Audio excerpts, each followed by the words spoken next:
Olá, boa noite. Hoje é dia 18 de Abril, Dia Internacional dos Monumentos e Sítios. Esta data visa promover os monumentos e sítios históricos e valorizar o património português, ao mesmo tempo que tenta alertar para a necessidade da sua conservação e proteção. Geralmente, neste dia decorrem várias iniciativas para celebrar a data, como visitas e entradas gratuitas nos monumentos. E este ano, e tendo em conta a situação pandémica que atravessamos, nada se fez e muito bem. No entanto, e para que todos continuem a ter acesso a museus e monumentos, existem várias visitas virtuais que prometem ser de bastante utilidade, especialmente nestes dias de confinamento caseiro. Boa noite, Helena. Boa noite, Jacinto. Boa noite. Boa noite, Boa Rui. noite, Helena. Está Boa escondido lá noite, atrás. Pedro. Boa noite, Rui. Posso só fazer uma publicidade antes de passarmos aos números? Pedro, está paga? Não é paga, é por causa desta questão dos monumentos e sítios. Sim. É que aproveitava para dizer às pessoas que não conhecem o património da cidade da Amadora, podem conhecer algum dele no nosso site. Basta pesquisarem por roteiro pelo património e encontram uma série de peças que foram feitas, cada uma delas sobre um local específico, como monumento da cidade da Amadora, e ficam a conhecer um bocadinho da história da cidade. Muito bem. Muito bem. Já fiz. Foi rápido a minha publicidade. Foi rápido. Foi sim, senhor. Mas não devia ter sido, devias ter demorado mais uns segundinhos Pois para foi. resolver os problemas técnicos. Está resolvido. Pronto, então sendo assim vamos a números. Sendo assim, mas vamos a números. Não sei antes dizer que hoje assinalamos, isto é para coincidir com o teu virtual, assinalamos um mês de emissões regulares dos Minutos Pandémicos. Portanto, há um mês que aqui estamos todas as noites a olhar para os números e pronto. E não fazemos visitas virtuais aos museus durante os Minutos Pandémicos, mas vamos aos números virtuais. E os números virtuais dizem-nos que hoje morreram mais de 30 pessoas. Aliás, este número de 30 pessoas é um número que tem sido muito recorrente nos últimos tempos. Qualquer dia chegamos à brilhante conclusão que há um tournomatique à porta da morte e quando chega aos 30 passa.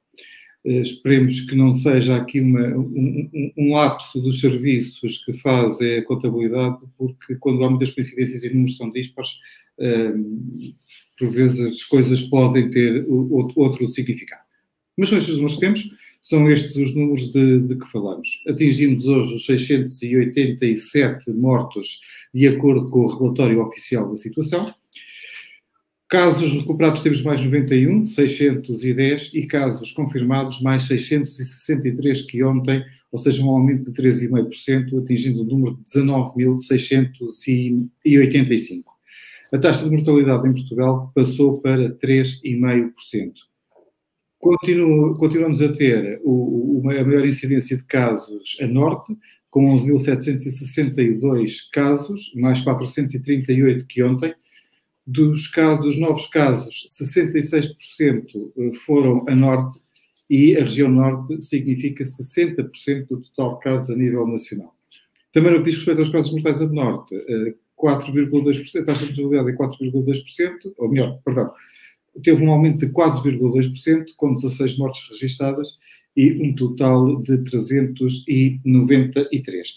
Algo que se começou a falar muito nos últimos dias e foi hoje dito, um alegado pico que se teria atingido entre 23 e 25 de março, é preciso termos noção aos termos utilizados. E aquilo que se fala agora é o pico de transmissão, ou seja, que foi a altura em que houve maior transmissão de cada indivíduo para indivíduos. E que nessa altura a taxa estaria em cada um infectava outros dois, e que agora estará situada no 1,1, e portanto que a taxa mais alta seria naquela altura. Até porque, a não ser por uma questão meramente de tranquilizar as hostes, dá para perceber que de pico temos muito pouco. Pode servir para preparar eventualmente uma abertura de mercados, mas não para um fecho de pandemia. E sobre isso, dizia o Pierluigi Lopato, da Universidade de Pisa, uma frase que eu achei muito interessante, que é: não me perguntem quando será o pico, os modelos de previsão da Covid-19 são como os de previsão do tempo. Funcionam durante 24 horas. São bons durante 48 horas. E deixam de ser confiáveis a partir de 72 horas. E é mais ou menos nesta situação que nós estamos. O que hoje é dito, amanhã ainda é mais ou menos válido, depois da manhã vamos ver de que lado sopra o vento. Ainda no que diz. Pisa que tem aquela torre tão direita como os nossos números e os nossos picos. É mais ou menos isso. São os nossos picos no de Pisa. Sim, só dizer aqui uma coisa acerca disso dos números. Eu hoje ouvi também um epidemiologista falar sobre a questão da nossa linha em relação ao número de infectados ser... Portanto, não apresenta uma continuidade, digamos assim. Não é uniforme, não. É assim meio estranha. E realmente colocam-se muitas questões sobre a fiabilidade, primeiro, dos números que são dados, se estão a ser contabilizados de forma correta ou não, ou se há dados que passam relativamente a um dia, depois juntam-se a todos os outros no dia a seguir, e por isso é que dá toda esta disparidade. E seja tão difícil perceber, então, o tal pico, que o Jacinto e nós falamos aqui bastantes vezes, e é realmente estranho ver a nossa curva nacional, não é? Se virmos a curva nacional desde final de março, ou desde meio de março, mais ou menos até agora, é muito estranha, não é? Não apresenta uma continuidade. E eu acho que isso também deve ser um problema para quem está a estudar isto, tentar perceber se chegamos ao pico, se não chegamos ao pico, se vamos lá chegar. É que nem sequer é coerente com os picos que tem de subida e descida. Exato. É que nem sequer aí tem coerência. Hoje sobe muito, amanhã desce um bocadinho, mas depois desce muito, depois sobe, depois... Isto pode significar duas coisas. Pode significar, ponto 1, não atingimos pico, coisa nenhuma, e aqui por pico entenda-se ou subentenda-se o desejado planalto, e o desejado planalto não é tão plano quanto isso, obviamente tem oscilações. Não sei se terá oscilações tão grandes quanto estas. Por outro lado, de um segundo ponto de vista, pode significar que o trabalho de casa não está a ser bem feito e que os registros não estão a ser feitos de forma eficaz e coerente e ao momento. Exato. Ou seja, por exemplo, e nós mais à frente vamos lá chegar quando chegarmos aos números locais. Porque há certas incoerências de crescimento ou de ausência de crescimento que não batem certos. Dá a sensação de que alguém chegou... E aqui, passo a expressão, não será para ser levada tão a sério, chegou a hora de fechar o expediente, veio-se embora e esqueceu-se de carregar o que tinha para carregar.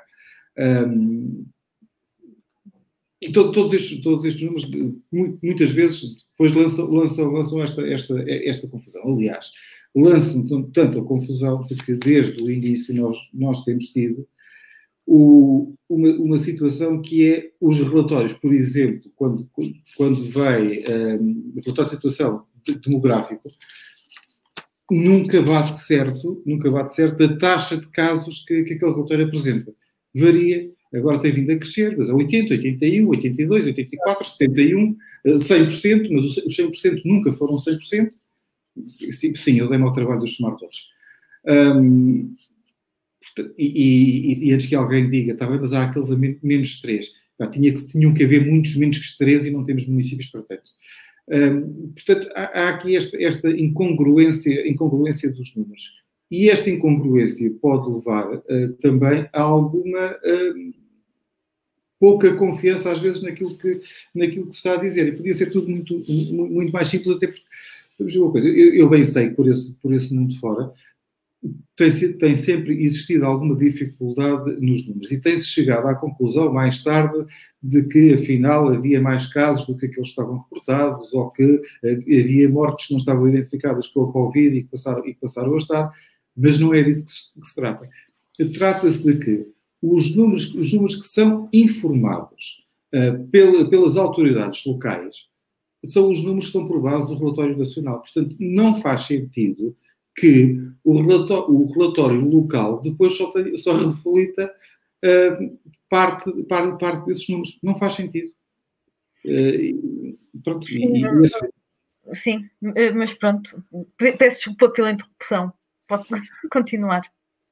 Posso continuar. Então, continuando, íamos passar a seguir para a caracterização demográfica dos casos confirmados, e aqui não temos propriamente, como não temos tido nos últimos dias, alteração no que diz respeito à subdivisão por faixa etária. Um ligeiro acréscimo, novamente, acima dos 70 anos, de 1/10, não muito significativo, mas o muito significativo é que, acima dos 80 anos, temos já 2.999 casos, ou seja, casos acima dos 80 anos já significam 15,23% dos casos registados.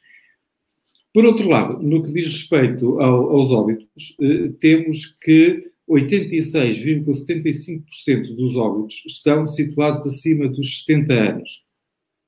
A taxa de mortalidade de mais de 70, portanto, os que envolvem os mais de 70 e mais de 80, é de 12,45, e, afinando esta taxa de mortalidade só acima dos 80, é de 15%.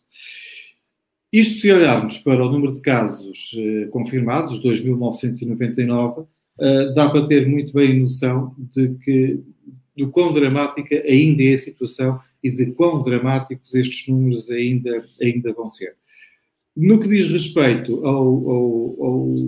à caracterização clínica dos casos confirmados, temos hoje 1.253 pessoas internadas, das quais 228 em cuidados intensivos, e de referir que, ao contrário daquilo que muita gente apregoa, que os números vão baixando ou vão melhorando, o exercício deve ser feito de acordo com vários especialistas, considerando que há mortes. Essas mortes saem de algum lado. Portanto, quando se diz que ontem tínhamos em UCI 222 casos, é mentira. Deixámos de ter. Se considerarmos e fizermos aquele exercício conservador de que 80% dos óbitos eram casos graves de cuidados intensivos, então tínhamos 198, o que significa que passámos de 198 para 228, o que é um aumento de 15%. No que diz respeito aos casos internados, aí sim, tínhamos 1.284 ontem, hoje temos 1.253, portanto, aqui as vagas que foram, e passo a expressão, abertas pelos que morreram, significou aqui uma ligeira variação de menos 0,5% de casos internados. Concluídos que estão os números nacionais, vamos aos locais. E vamos aos locais para exemplificar aquilo que falámos logo no início destes minutos pandémicos sobre os números. A Amadora hoje registra exatamente o mesmo número de ontem de casos confirmados. De recordar que a Amadora nos últimos 2 dias vinha a ter um crescimento muito acentuado, 17% ontem, 7,3% ontem. Hoje tem 0%, portanto não tem os mesmos casos. A área metropolitana de Lisboa aumentou 2,6%. Tudo isto significa que, por exemplo, no que diz respeito ao número de casos por cada 1.000 habitantes, a Amadora mantém 1,21%. A área metropolitana de Lisboa está com 1,18%. Faz baixar o peso de casos confirmados da Amadora na área metropolitana de Lisboa, passou dos 6,7% de ontem para 6,5% de hoje. E, mesmo assim, recordar que a Amadora tem 6,4% da população da área metropolitana de Lisboa. Isto também fez que a Amadora deixasse de estar nos 3 piores lugares de casos por cada 1.000 habitantes, porque neste momento passou para uma 4ª posição, estando Lisboa em primeiro lugar com 2 casos por cada 1.000 habitantes, Cascais com 1,34, Sintra com 1,23 e a Amadora com 1,21. No que diz respeito ao peso de cada uma das situações a nível nacional, tanto da área metropolitana de Lisboa como da Amadora, não houve variações, a área metropolitana com 17%, a Amadora com 1%. Para ser coerentes com os exercícios que temos feito todos os dias, recordar aqui que no que diz respeito à densidade populacional, Lisboa, e temos sempre comparado com Lisboa tem 5.000 habitantes por cada quilómetro quadrado, a Amadora tem 7.500 habitantes. Isto significa que Lisboa tem 10,3 casos confirmados por quilómetro quadrado, a Amadora 9,2. Já vimos com números muito mais simpáticos. Mas mesmo assim, aplicando à Amadora o mesmo rácio de casos confirmados por quilómetro quadrado, a Amadora teria 248 casos confirmados, e não os 220 que demonstra. Portanto, mesmo assim, ainda estamos um pouco distantes dessa igualdade de raças. Quanto a números, a linha. A linha que hoje desalinha com este número, mas tirando aí aqueles casos em quem usou Lisboa. E Lisboa estou sempre aí. Pronto, dá para perceber que a Amadora, durante toda esta fase, desde dia 24/3, que é quando começamos a ter estes relatórios registados no gráfico, e foi sempre subindo muito gradualmente. Aliás, curiosamente, já há um mês atrás, mais ou menos, tínhamos tido um dia exatamente na mesma, em que também não houve registros de casos na Amadora, e depois foi crescendo, continuando a crescer, sempre de forma mais ou menos sustentável. Teve, no início do mês de abril, 3 saltos grandes, e agora já mais no início desta semana, perdão, no final desta semana, mais aqueles 2 saltos que nós temos vindo a referir, e vamos ver o que nos dizem os dias de amanhã ou de segunda-feira. Não vai dar-se o caso do fim de semana ter aqui alguma influência. Exato, vamos ver como é que os números se apresentam amanhã. Hoje eu tinha trazido aqui 2 assuntos para falar. Primeiro, foi uma questão que já tinha sido referida antes, nomeadamente pelo Presidente da República, que até referiu esta situação quando do seu discurso sobre a renovação do estado de emergência, na quinta-feira. E realmente Portugal é um dos países que mais testes de diagnóstico faz no mundo. O que acho que há especialistas que defendem que quantos mais testes, melhor. Há outros que dizem que não é bem isso o mais importante. De qualquer das maneiras, em apenas um mês, isto é uma informação, é uma reportagem escrita e publicada no Jornal Público, Portugal, em apenas um mês, passou a ser um dos países do mundo que mais fazem testes de diagnóstico do novo coronavírus por 1 milhão de habitantes. Toda a gente sabe que tem sido muito difícil a compra dos kits, dos reagentes, das jaragatoas. Tem sido constantemente abordada esta questão da dificuldade de adquirir estes materiais, porque também, obviamente, que esta situação está a ser vivida em todo o mundo. É natural que isso aconteça. Mas, na verdade, Portugal, ainda na quarta-feira, estava acima da Coreia do Sul e apenas a um lugar abaixo da Alemanha, que são tidos como 2 países que são bons exemplos nesta questão da capacidade de realizar o número de testes de diagnóstico. Recordo que a Alemanha foi o país europeu que pôs como quase objetivo testar a maior parte da população, mesmo que não se soubesse que haveria ali um foco ou não, mas a Alemanha pôs isso como quase uma meta a cumprir. E saber que Portugal está, pelo menos, entre estes países é curioso. Acho que é curioso e também mostra que há alguma preocupação em tentar perceber o que é que está a acontecer. Estes números também serão inflacionados, com certeza, pelo trabalho de diagnóstico que está a ser feito nos lares. Tem sido também uma preocupação, principalmente a norte do país. E pronto, é aqui uma realidade. Acho que vale a pena as pessoas saberem isto, porque é uma questão, e mesmo nós aqui temos visto muitas coisas sobre isso, muitos comentários, as pessoas... Agora eu peço desculpa por interromper, mas agora vou ter que interromper. Eu gostei de observar esse comentário sobre os lares, que tem demonstrado uma grande preocupação.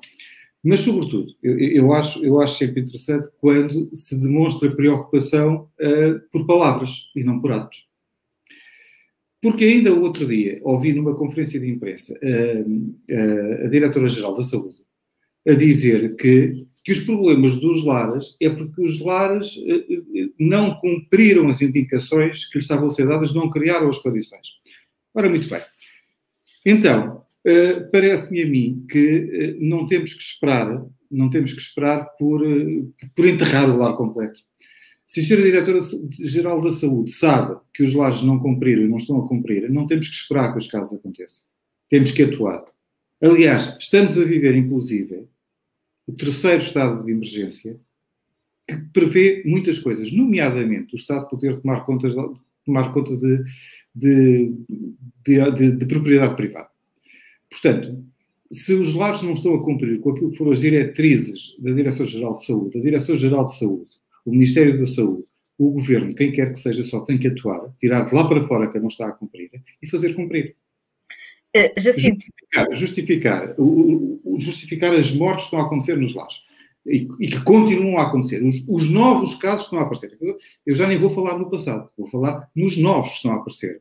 Com aquilo que foi feito no passado, já depois de se ter dito, mas eles não estão a cumprir e ainda não se ter começado a obrigar a cumprir, então alguma coisa está a correr mal. Aliás, aconteceu em Alverca agora, sim, já muito depois desta conferência de imprensa ter sido dada. E não foi tomada nenhuma medida. E a questão é, porquê? Porque estamos a fazer testes, mas é que os testes não resolvem nada. Eu posso ir fazer um teste agora e dar negativo. Isso não significa que depois da manhã o meu teste não dê positivo. Portanto, ter muitos testes negativos é bolinha. Melhor, não é bolinha. É faturação para os laboratórios que estão a fazer. Sim, mas só para complementar aí essa questão, só para complementar, eu acho que o que acontece é que, infelizmente, muitos dos lares, alguns deles tinham um problema crónico de organização, de pessoal de trabalho. E o que é que acontece quando há uma situação destas? Os casos crónicos ficam à vista de todos. E eu acho que esta situação vem demonstrar que, infelizmente, há muitos lares que não têm condições para estar abertos, porque não têm equipas suficientes para se poderem render, por exemplo, e nem sequer têm condições para as equipas poderem lá estar, como acontece em alguns locais em que as equipas estão lá a viver praticamente, porque têm esse sentido de responsabilidade. E esta situação vem precisamente demonstrar isso, que há muitos sítios destes, que são privados, que não têm condições para estarem a funcionar e para garantirem a segurança dos seus utentes face a uma situação destas. E, obviamente, que quando estas situações acontecem, essas fragilidades vêm todas ao de cima. Se a atuação do Estado não está a ser executada, isso aí tem que se pensar sobre isso. Mas mais. E não só os lares. A ineficiência de algumas atuações vai mais grave do que isso. Aquela cientista, que eu me esqueci agora o nome, que morreu a semana passada. Recordam-se o nome? Maria... Maria... Okay. Eu já vou lá. Não, sim, mas também não é muito importante. Exatamente. Ela tinha vários problemas, nomeadamente problemas renais, e fazia hemodiálise numa clínica do Restelo. Uhum. À qual ela já tinha denunciado várias vezes que não estavam a ser cumpridas as regras de segurança. Denunciou às autoridades competentes. Os próprios bombeiros do Dafundo, que transportam para lá doentes, já tinham reportado às autoridades de saúde que tinham tido casos de bombeiros infectados ao transportarem pacientes para aquela clínica. E o que é que aconteceu? Os bombeiros decidiram que só transportavam para lá pacientes com os seus homens, e aqui passa a expressão, homens no sentido dos seus elementos, completamente equipados com fatos de proteção. A clínica continua a funcionar, a cientista morreu, e já morreu mais uma pessoa, e há não sei quantas, já viu o número, mas 5 ou 6 infectados. Portanto, depois de uma situação destas denunciada, não fazer nada é negligência. Uhum. Completamente. Não. Ia só complementar os teus números, aquela questão que estavas a falar há bocado dos testes por milhão de habitantes, complementando a tua informação, até ao momento, e são números oficiais, foram feitos em Portugal 235.878 testes, o que dá um rácio de 23.133 testes por cada milhão de habitantes. Pronto. Se deveriam de ser mais, se deveriam de ser menos. Sim, eu acho que isso são opiniões científicas. Desculpa lá, repete lá o número, Pedro, que eu estava distraído, estava aqui a pensar noutra coisa. Queres o total ou o rácio? O rácio. 23.133 por cada milhão. Se calhar é melhor avançar porque isto do tempo já foi. Mas dando aqui uma informação que não é de todo agradável, mas é a realidade. O Observador publicou também um artigo bastante interessante que aborda aqui a questão da acumulação de corpos e que essa é uma preocupação também com esta situação da pandemia, porque temos visto exemplos em outros países europeus que é realmente crítico o que acontece depois com a acumulação de cadáveres. E neste artigo do Observador, podemos estar aqui agora a ver, refere a Câmara Municipal da Amadora. Porquê? Porque a Câmara adquiriu, isto tem um nome técnico, eu não me quero enganar, mas a Câmara Municipal da Amadora adquiriu um contentor frigorífico e este está no cemitério municipal e este contentor frigorífico ainda não foi utilizado. Portanto, a sua função é precisamente receber os corpos que estiverem à espera de ser reconhecidos e tentar aqui, então, ajudar a esta situação. Esta é uma medida que faz parte também do Plano Municipal de Emergência da cidade da Amadora. E dizer que este aluguer estará ou será feito por 60 dias. Portanto, o contentor ficará no cemitério por 60 dias, e eles dão aqui um valor cerca de 2.600 euros. Dizer que esta não é uma medida propriamente para aliviar o eventual acumular de cadáveres que possa haver no Instituto de Medicina Legal, mas sobretudo é para responder ao eventual número crescente de óbitos fora das unidades hospitalares. Ana, vamos lá separar o mundo em dois, o que se passa na Amadora e o que se passou também já em Cascais e que faz parte dos planos municipais de proteção civil, que é preparar o futuro.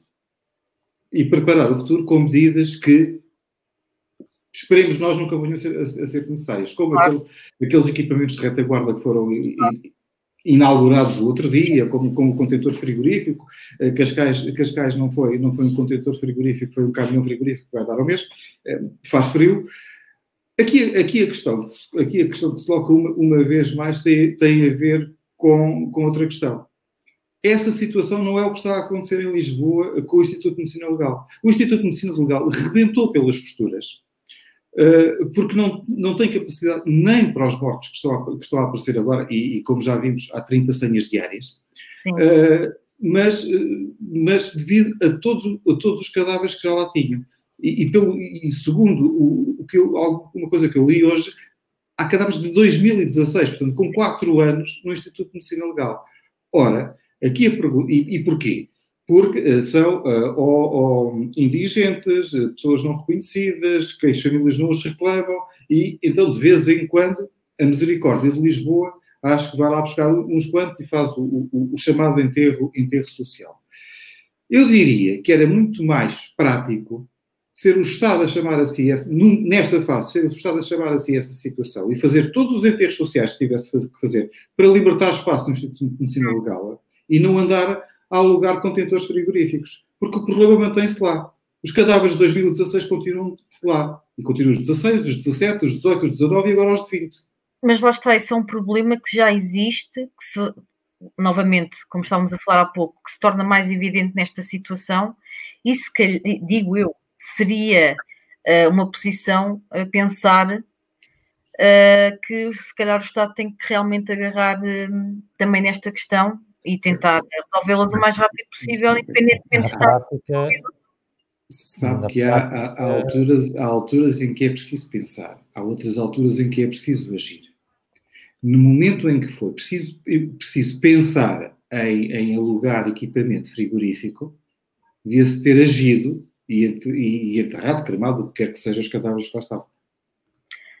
Na prática, não estamos a preparar o futuro, estamos a desenrascar o futuro. É um bocado isso. Aliás, infelizmente nós somos um bocado assim. Infelizmente, nós temos solução sempre para tudo e mais alguma coisa. Na base do desenrasque. No desenrasque. Eu só queria terminar aqui esta questão do contentor frigorífico, porque só queria deixar claro que, segundo o que está no Observador, lá está, o contentor que está no cemitério não é para o eventual número crescente de óbitos que possa vir a acontecer, não é? É fora das unidades hospitalares. Portanto, ou pessoas que morrem em casa, ou pessoas que podem morrer na rua.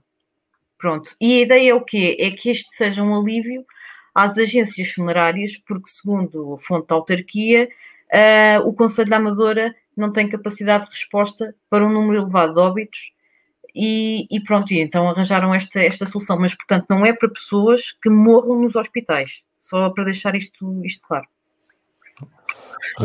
Respondendo só aqui a uma questão, Prazeres Silva, se na mina água há algum caso de Covid-19 ou não, a resposta é a mesma que tem sido dada nos últimos 30 dias desde que cá andamos, que é, não sabemos, não temos dados, esses dados não são divulgados ainda, não sabemos se irão ser ou não, mas até à data... Bem, mas eu diria, respondendo a isto, que temos, de acordo com os números oficiais, 220 casos na Amadora. Lá na mina. Eu diria que seria muito estranho não haver pelo menos um caso em cada freguesia. Pois. Se bem que, enfim, isso é de todo... Não será o mais relevante. Aliás, não é relevante saber se há um caso numa freguesia, poderá ser muito relevante saber se há 30 ou 40 numa. A diferença não está em saber onde há poucos, sim, mas sempre onde há muitos. Sim. Para, se tiver que ser necessário, agir. Exato, agir. Essa é sempre a questão principal disto tudo. Exatamente. Agir. Pronto. Acho que caminhamos para o final, não é? Sim, caminhamos para o final. Havia outros temas que eu gostava de abordar, mas deixamos para amanhã. Combinado. É verdade, estaremos cá.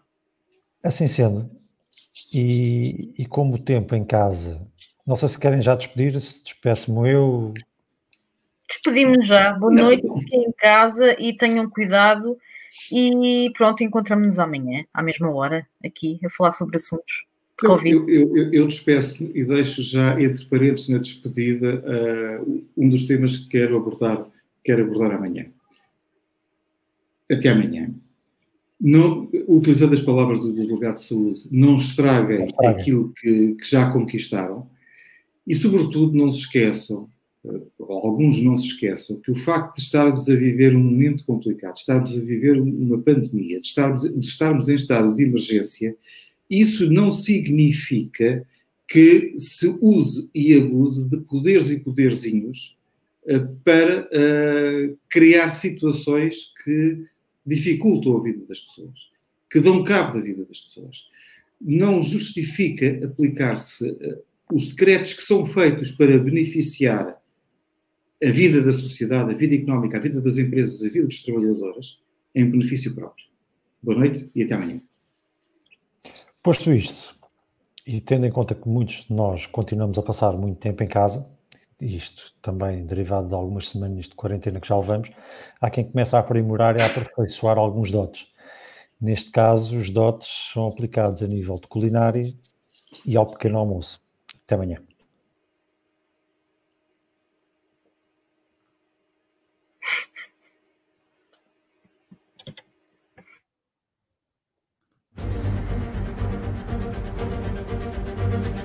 Minutos pandêmicos.